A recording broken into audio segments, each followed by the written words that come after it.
একটা প্রধান ডায়লগ যেটা তোমাকে সব সময় শুনতে হয়,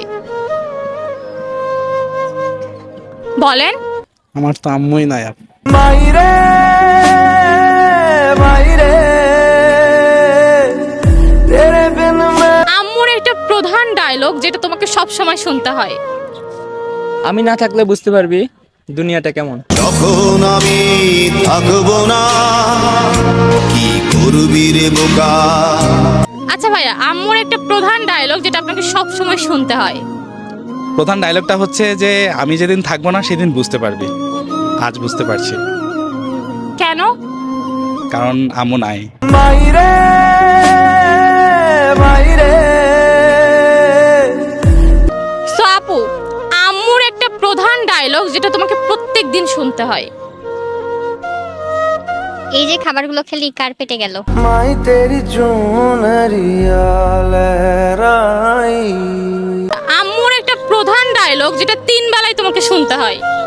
ফোনটাই খায় নে তুই।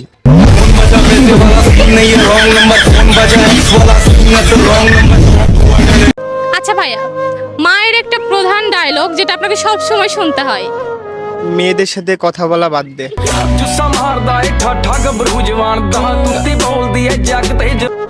সো ভাইয়া, আম্মুর একটা প্রধান ডায়লগ যেটা আপনাকে 3 বেলায় শুনতে হয়। আম্মু বলে ফোন ছাড়া কি আর কিছু নাই, ভবিষ্যতে তো ভ্যান চালাই খাইতে হবে। রিস্কা চালাই আমি অহনে রিস্কা চালাই তা শহরে। আম্মুর একটা প্রধান ডায়লগ যেটা তোমাকে প্রত্যেক দিন শুনতে হয়।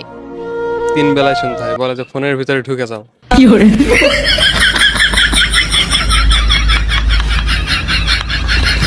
আম্মুর একটা প্রধান ডায়লগ যেটা তোমাকে প্রতিনিয়ত শুনতে হয়। ফোনটাকে একটু শান্তি দে।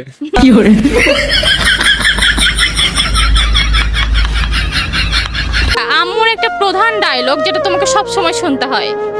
আমি যেহেতু মাঝে মধ্যে ভিডিও করি, তো মা এসে বলে, আচ্ছা তোর ভিডিও কি মানুষ পছন্দ করছে? তখন কি বলো? আমি বলি হ্যাঁ হ্যাঁ করছে, একটু একটু করছে। ওকে।